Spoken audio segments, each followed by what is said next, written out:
financement du terrorisme, financement de la prolifération des armes de destruction massive. Alors, il faut comprendre que l'économie criminelle, elle fonctionnait avec complices.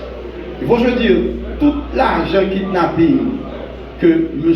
gang terroriste vivant ensemble fait, il a gagné des canaux que vous passez pour serrer l'argent.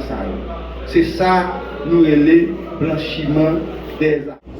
Les amis de la presse en ligne, bonjour. C'est un plaisir pour me recevoir aujourd'hui. Plus convocation aujourd'hui, c'est pour nous te parler sous question sanctionner internationale. En façon pour nous te dire qui côté parquet allié dans le cadre suivi qui vous fait dans le cadre de cela. Alors, il faut nous dire que parlant des sanctionnés, il y a lieu de distinguer deux régimes. Il y a le régime des sanctionnés multilatéraux, c'est-à-dire des ressortissants haïtiens qui sont sanctionnés dans le cadre de la résolution des Nations Unies, de la résolution du Conseil de sécurité des Nations Unies. Et il y a les sanctionnés bilatéraux, c'est-à-dire des ressortissants haïtiens qui sont sanctionnés par des États, je dirais des États frères. C'est le cas par exemple pour les États-Unis, le Canada, la République dominicaine, qui ont sanctionné des ressortissants haïtiens. Alors, en ce qui concerne les sanctionnés des Nations Unies, et sur la base des résolutions du Conseil de sécurité des Nations Unies, et notamment des résolutions 2653, 2700 et 2752, il a été demandé de procéder au gel des comptes des personnes sanctionnées. Alors, il faut dire que l'État haïtien, en tant que membre fondateur des Nations Unies, une résolution du Conseil de sécurité des Nations Unies s'oppose à l'État haïtien. Et à ce titre, l'État haïtien, se référant à ces résolutions et se référant aussi aux articles 97-98 du décret du 30 avril 2023 portant sur la lutte contre le blanchiment de capitaux, le financement du terrorisme et le financement de la prolifération des armes de destruction massive, le parquet, en date du lundi 2 juin 2025, a procédé par acte d'huissier au gel des comptes bancaires des personnes visées et indexées dans le cadre des résolutions des Nations Unies. A remarqué que le crime de blanchiment, c'est le fait d'introduire de l'argent sale, c'est-à-dire l'argent issu d'une économie criminelle dans le système financier légal. Alors, de quoi il s'agit? Il s'agit de l'argent qui aurait été accumulé dans le trafic de drogue, dans le trafic d'êtres humains, dans le trafic d'organes, dans le kidnapping, dans le racket, dans des activités d'extorsion et aussi l'argent qui aurait accumulé dans le trafic illicite d'armes à feu et de munitions.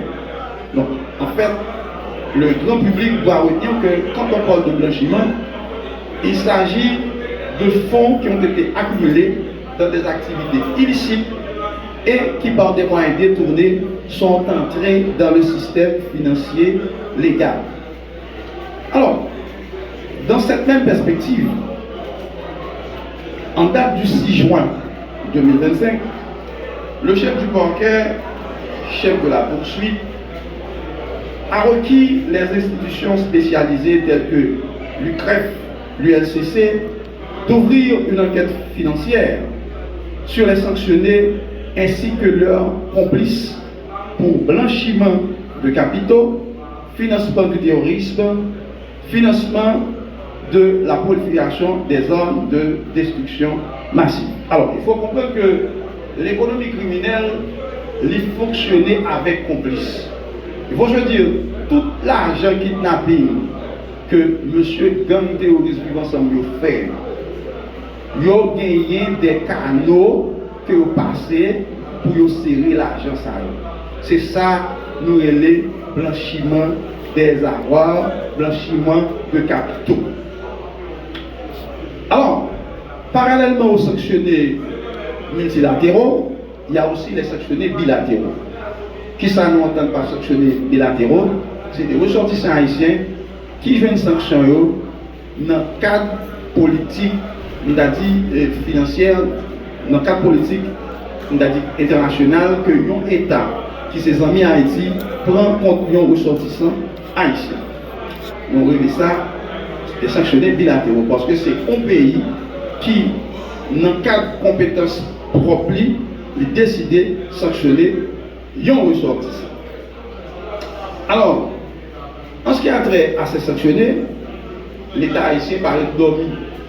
Depuis le 21 mars 2025, l'État haïtien l'État haïtien représenté en cette matière par le ministère de la Justice et de la Sécurité publique, via le ministère des Affaires étrangères, a produit une demande d'entraide pénale auprès de ces États au fin de se renseigner davantage sur les éléments de preuve ou les indices sur lesquels ils se sont basés pour fonder leurs sanctions contre nos ressortissants haïtiens.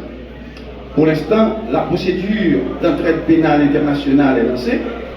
L'État haïtien attend avec impatience la réponse face à cette entraide pénale concernant ces sécurités. Alors, nous autres, parquets, nous avons été instruits de prendre toutes les mesures généralement quelconques pour que le peuple haïtien, qui est victime depuis plusieurs années de extorsion, de kidnapping, de déplacement forcé à cause de gangs armés, de groupes terroristes vivant ensemble, gens qui déplacent qui étaient caillots, gens qui perdent des business, gens qui perdent des familles, par quel point au presse. Je veux une instruction de la part du gouvernement ici. Je veux une instruction de la part du ministre de la Justice pour prendre toute disposition pour traquer, poursuivre, mener devant la justice tout le monde qui participe dans le blanchiment de capitaux, tout le monde qui participe dans le financement du terrorisme comme groupe violent, tout le monde qui participe dans la prolifération d'armes de destruction massive. En résumé, qui ça nous doit retenir? Nous devons retenir que la communication, ça, objectif, c'est pour dire vaillante population haïtienne qui paye taxes pour jouer une sécurité et que l'État haïtien résolument engagé pour côté.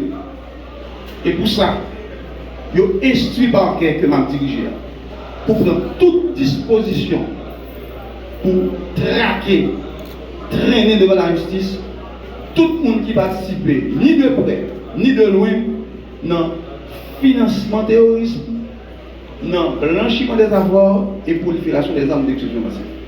La petite population, restez quoi dans la justice, restez quoi dans l'autorité publique, nous travaillons pour nous. Merci.